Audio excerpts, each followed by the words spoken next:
গত ১ বছর পরে ব্লগ করতে চাইতেছি। মানে কি ব্লগ করব বা কোন জায়গায় যাব জানি না। আসলেই কোন জায়গায় যাব জানি না। মানে শিপন মামা হঠাৎ করে আমারে ফোন দিয়ে বলতেছে, গতকালকে বলছিল যে সে কোন একটা জায়গাতে ঘুরতে যাবে। তাছাড়াও তার নাকি আজকে মনটা তেমন একটা ভালো না। তো আমি ভাবলাম যে তো অনেক জায়গাতে ঘুরি মাঝে মধ্যে, টুকটাক যদি আমার ব্লগ আপলোড হয় তাহলে আপনাদের কাছে ভালো লাগবে, যারা আমার ব্লগ আগে টুকটাক দেখতেন। তো জানি না কোথায় যাব, সম্পূর্ণ ভিডিওটি ওয়াচ করেন, আশা করি মোটামুটি ভালো লাগবে। হঠাৎই ঘুরতে বেরিয়ে পড়লাম, কোন জায়গাতে যাব কোনো লোকেশনও সিলেক্ট করতে পারতেছিলাম না। তাছাড়াও আমরা করিমগঞ্জ রুটের মধ্যে ছিলাম, আর তাই চিন্তা করলাম আমরা নিকলে চলে যাব। আপনারা হয়তো অনেকেই জানেন করিমগঞ্জ রুট হয়ে মরিচকালী রুট দিয়ে নিকলে যাওয়া যায়। তাছাড়াও মরিচকালী রুটের যে ভিউ আপনাদের কাছে খুবই ভালো লাগবে। আপনারাই হয়তো এই মুহূর্তে স্ক্রিনে দেখতেছেন যে রুটের যে ভিউ, চারিদিক দিয়ে পানি, মধ্যেখানে রুট। এবং আপনাদেরকে আমি সাজেস্ট করব বর্ষাকালে নিকলে যাওয়ার চেষ্টা করবেন। তাছাড়াও বর্ষাকালে চারিদিক দিয়ে হাওরের মধ্যে পানি দেখতে খুবই ভালো লাগে, আর আপনারাই হয়তো ভিউটা দেখতে পারতেছেন। আর এই রুট দিয়ে আপনারা যদি যান তাহলে আপনি খুব দ্রুতই বাইক রাইড করে আপনি নিকলে যেতে পারবেন। আশা করি আপনারা আমার কথাগুলো বুঝতে পেরেছেন। গাইস, আমরা এখন মরিচকালী রুটে আছি আর কি। তো মানে প্রচুর রোদ, এখন প্রায় বিকেল 4টার মতো বাজে। তো আপনারা হয়তো জানেন যে আমরা হঠাৎ করে আসছি। তো ভিউটা দেখেন খুবই চমৎকার। এখন হচ্ছে কিছু সময় এই ব্রিজটার উপরে আমরা দাঁড়ায় আছি, দেখতে খুবই ভালো লাগতেছে। আর মামার কথা যে বলছিলাম, আসলে হঠাৎ মামার মনটা খারাপ। আমারও মন চাইতেছে কোনো একটা জায়গাতে যাই। তো এই যে দেখেন শিবন মামা, এই যে শিবন মামার মন খারাপ, তো জি, আমরা আমার তাই মনটা অনেক আসছি। খারাপ। তো এখন আমরা কোথায় যাইতেছি কও, তুমি কও। আমরা এখন মরিচকালী আছি। মরিচ খেলে আছি, নিকলি দিকে যাবো, একটু ঘুরে ঘুরে মনটা ভালো করে আবার আইসা করবো। আচ্ছা, এই যে আমাদের সাথে আছে জহির ভাই। তো কি অবস্থা ভাই, ভালো আছো? তো আলহামদুলিল্লাহ ভালো। আচ্ছা, তো জহির আজকে কিন্তু আমি ব্লগ করতেছি, ঠিক আছে? ঠিক আছে। আরে কিন্তু শিপন মামা জানে না, কিন্তু আমি মাঝে মধ্যে ব্লগ করি, প্রায় 1 বছর পরে আমি ব্লগ করতেছি। আমার ব্লগ দেখো তুমি? হ্যাঁ, আচ্ছা অনেক বকরি আমাদের সব বকরি দেখা। আর আচ্ছা আচ্ছা, মাঝে মধ্যে টুকটাক কোনো জায়গাতে যখন যাব, ইনশাল্লাহ চেষ্টা করব যে মাঝে মধ্যে টুকটাক ব্লগ নিয়ে আসার জন্য। আর আপনাদের কাছে কেমন লাগে আমাদের এই যে ব্লগ ভিডিওগুলা, সেটা আপনারা চাইলে কমেন্ট বক্সে অবশ্যই জানাতে পারেন। তো চলেন কথা না বাড়িয়ে এখন হচ্ছে আমরা যেহেতু নিকলির দিকে যাব, তো চলেন আমরা আমাদের গন্তব্যে পৌঁছে যাই এবং আপনারা আমাদের সাথে থাকেন এবং রুট ভিউগুলো এনজয় করেন। আমি আন্তরিকভাবে দুঃখিত, রুটের ভিউগুলা আমি তেমনভাবে ভিডিও শ্যুট করি নাই। তবে আমরা এই মুহূর্তে নিকলির নতুন বাজারের দিকে আছি, আর নিকলির নতুন বাজারটা মোটামুটি বড় সড়ই। তবে নিকলি নতুন বাজার ক্রস করার পরেই আমরা দেখতে পারলাম আওয়ামী লীগের 75তম প্রতিষ্ঠা বার্ষিকী ছিল। এখানে অনেক মানুষ ছিল, আমার কাছে খুবই ভালো লেগেছে এবং আমি একটু তাদের সাথে যোগদান করার চেষ্টা করেছিলাম, কারণ যেহেতু আমি অন্য একটা জায়গাতে ঘুরতে যাব। তবে পরবর্তী সময়ে যদি আমাদের এদিকে এই ধরনের সুযোগ আমি পাই, তবে ইনশাআল্লাহ আমিও তাদের সাথে সর্বোচ্চ যোগদান করার চেষ্টা করব। আমরা চলে আসছি নিকলি বেরিবাদে। আপনারা হয়তো এই মুহূর্তে যে নিকলির ভিউটা দেখতেছেন খুবই চমৎকার। তবে আমাদের সামনে গিয়ে নৌকা ভাড়া নিতে হবে। তাছাড়াও আপনি যদি বাইক বা অন্য অন্য গাড়ি নিয়ে আসেন সেগুলো আপনাকে পার্কিং করতে হবে। তবে পার্কিংয়ের প্রাইস বিভিন্ন গাড়ি বিভিন্ন দামে রাখা হয়। এখানে মোটর সাইকেল 50 টাকা, অটো বা অন্য অন্য গাড়ি তার চেয়েও বেশি হতে পারে। তবে আপনাদেরকে আমি সাজেস্ট করব আপনাদের গাড়ি অবশ্যই আপনারা পার্কিং করে রাখার চেষ্টা করবেন। তবে এখানে নৌকা দিয়ে ঘুরতে হলে আপনি নৌকা ভাড়াটা ভালোভাবে যাচাই করে নেওয়ার চেষ্টা করবেন, যেহেতু আমরা সাজেক চড়ে যাব আর সাজেক চড়ের ভাড়া খুবই কম। ওকে, এখন হচ্ছে আমরা আমাদের মোটর সাইকেল যেটা আছে সেটাকে একটু পার্কিং করি।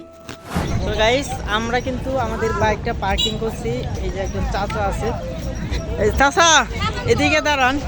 আচ্ছা, এখানে একটা মজার কাহিনী হয়ে গেছে। আপনার স্ক্রিনে যে চাচাটাকে দেখতেছেন উনি হচ্ছে ওনার বাড়িতে কিছু গাড়ি পার্কিং করেন।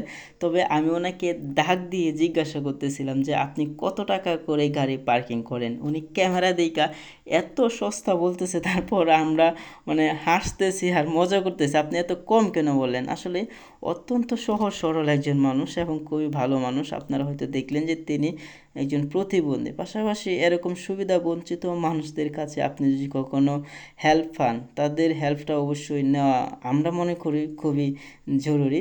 তবে খুবই ভালো একজন মানুষ। তারপর হচ্ছে আমরা আমাদের গাড়ি ওনার কাছে পার্কিং করলাম। গাইস আমরা এখন হচ্ছে ট্রলার উঠবো আর কি, মানে নৌকা আর কি, নায়ের মধ্যে উঠতে যাইতেছি। আর যে এই ভাই নৌকা, আচ্ছা ভাই কত করে আমরা সাদিচর যাইতেছি সবার উদ্দেশ্যে বইলা দেন। 100 টাকা। এই যে 100 টাকা করে কিন্তু আপনারা পার পিস সাদিচরে হাফ ডাউন করতে পারবেন ভাই। হাফ ডাউন তো 100 টাকা হ্যাঁ, নাকি? half down, half আচ্ছা আচ্ছা ঠিক আছে। তো আল্লাহর নাম নিয়ে আমি নৌকাতে উঠে পড়লাম। আর এখানে কিন্তু অনেক লোক আছে, আবার ভিতরেও জায়গা আছে বসার মতো। ঠিক আছে, আর আপনারা আমাদের সাথে থাকেন এবং ব্লগটা আশা করি অনেক এনজয় হবে। আল্লাহর নাম নিয়ে আমাদের নৌকা ছুটে চলে গন্তব্যস্থান সাদিরচরের উদ্দেশ্যে। আপনারা হয়তো জানেন 100 টাকা করে পার পারসন আমরা সাদিরচরে যেতে পারবো, তবে আপনারাও যেতে পারবেন। আপনারা হয়তো দেখতে পাচ্ছেন আমাদের এই নাওয়ের মধ্যে অনেক পর্যটক, অনেকেই অনেক দূর দূরান্ত থেকে এসেছে ঘোরার জন্য। কেউ সিলেট বা ময়মনসিংহ বা ঢাকা থেকেও অনেকে এসেছে এই নিকলি হাওর ঘোরার জন্য। তবে আমার কাছে এই মুহূর্তটা খুবই ভালো লেগেছে এবং পর্যটক যারা আছে ঘোরার জন্য তাদের সাথে কথা বলে আমার কাছে আরও বেশি ভালো লেগেছে। এবং মাঝি সাহেব আমাদেরকে যে জিনিসটা বারে বারে সতর্ক করে দিয়েছে, আপনারা কখনো এই চলন্ত নৌকা থেকে লাভ দিবেন না। প্রায় সময় এখানে অনেক ধরনের দুর্ঘটনা ঘটে থাকে। আমরা ইতিমধ্যে পৌঁছে গেছি নিকলি সাদিরচরে। এই সাদিরচরের জায়গাটা আমার কাছে খুবই ভালো লাগে, যেমন এখানে এসে সবাই একসাথে গোসল করা যায়, আনন্দ উল্লাস করা যায়। এই জিনিসগুলো আসলে দেখতেই খুবই ভালো লাগে। তবে আপনারা যখন আসবেন সবাই একসাথে আসবেন, তাহলে অনেক মজা করতে পারবেন। আমি বেশ কয়েকবার আসছি, যেটা আসলে কাউকে বলে বোঝানো যাবে না যে আমি কতবার আসছি। তবে এখানে আরেকটা জিনিস আমার কাছে সবচেয়ে বেশি ভালো লেগেছে, এখানে একটা নৌকার মধ্যে দেখলাম অনেকেই অনেক ধরনের খাবার বিক্রি করে, যেমন চা থেকে শুরু করে তারা নৌকা দিয়ে অনেক ধরনের খাবার এখানে বিক্রি করে থাকে। তবে এই জিনিসটা আমার কাছে খুব ভালো লেগেছিল। আমরা এখানে তেমন সময় থাকতে পারি নাই। আমাদের নৌকার মধ্যে যারা ছিল তারা অনেকেই বলছিল গোসল করবে, কিন্তু সন্ধে গড়িয়ে আসার কারণে এখানে তেমনভাবে কেউই গোসল করতে পারি নাই। তাছাড়াও মাঝি সাহেব আমাদেরকে বলতেছে তাড়াতাড়ি এখান থেকে চলে যেতে হবে, কারণ রাত হয়ে গেলে এখান থেকে যেতে অনেক ধরনের সমস্যা হতে পারে। গাইস আমরা কিন্তু এখন সাদিরচর থেকে নিকলে যাচ্ছি, কারণ সাদিরচরে আমরা যখন আসছিলাম প্রায় আমাদের আনুমানিক আধা ঘন্টার মতো সময় লাগছিল বা তার থেকে একটু বেশি। আমি টাইম অতটা খেয়াল করি নাই, কিন্তু সাদিরচর আসার পর আমরা তেমন ভাবে সাদিরচরে আনন্দ উল্লাস করতে পারি নাই। অনেকে আনন্দ উল্লাস করছে, কম করার কারণ হচ্ছে আমরা এখানে তেমন একটা সময় আমরা পাই নাই। কারণ মাঝি সাহেব আমাদের প্রায় মনে হয় আধা ঘন্টা সময় দিব তিনি বলছিল, কিন্তু 10 মিনিট বা 15 মিনিট সময় আমরা সর্বোচ্চ পাই, তেমন একটা বেশি পাই নাই। কিন্তু আমাদের ভাড়াটি কিনেছে 100 টাকা করে। এখন আপনারা বলতে পারেন যে এত কম সময় নেওয়ার কারণটা কি? আসলে এখানে আসার পর সন্ধে গড়িয়ে আসতেছে, আপনারা ভিউটা একটু লক্ষ্য করেন, দেখেন প্রায় দেখেন সূর্যাস্ত কিন্তু একেবারে নিচের দিকে, মানে এখন প্রায় সন্ধ্যের কাছাকাছি, প্রায় 6টার মতো বাজে, 6টার উপরে বাজে। তো যাই হোক, এর জন্য আসলে আমি মাঝিকে তেমন কিছু বলতে চাই না।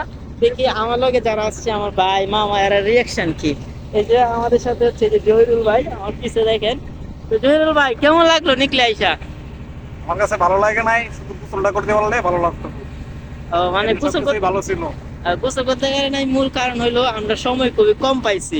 এই যে দেখেন ভাই কিন্তু প্রস্তুতি নিয়ে বসে আসছিল যে গোসল করবো এরকম একটা।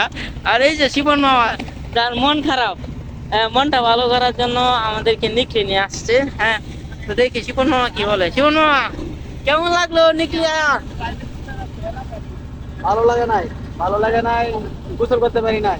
আসলে যারা নিকলে আসবেন 500 ডলার নিয়ে আসবেন, তাহলে গোসল করতে পারবেন, ঘুরতে পারবেন, আনন্দ কাটাইবেন বেশ। আর যদি এভাবে আসেন তাহলে কিন্তু আমাদের মতো কষ্ট হয়ে যেতে হবে আবার। এই যে দেখেন শিবন মামা কিন্তু প্রস্তুতি নিয়ে আর কি বসে আসছে যে নিকলিতে ঘুরবে বা ভয় লাগতেছে আমার না। তো গাইস আসলে হয়েছে কি, আমি কিন্তু উপরে আর কি একদম নৌকার যে আগা না কি জানি কয়, মানে এই নৌকার একেবারে উপরের দিকে আর কি আমি বসে আছি, যার জন্য আমি কথা বলতে অনেক আমার সমস্যা হইতেছে, ভয় লাগে আর কি। দেখেন এই যে দেখেন আমি কতটুকু কাছে আর কি, অনেক উপরে। তো আশা করি এই ব্লগটি আপনাদের কাছে মোটামুটি ভাবে ভালো লেগেছে। আর আমাদের সাথে অনেক পর্যটক আসছিল, দেখেন অনেক দূর দূরান্ত থেকে অনেকে আসছিল, তাদের সেম রিয়াকশন, তারাও কিন্তু তেমন ভাবে ঘুরতে পারে নাই, মানে সাদিরচরের জায়গাটা আর কি। তো আমরা ভাবছিলাম সাদিরচরের জায়গাটা একটু আনন্দ উল্লাস করবো সবাইকে নিয়ে।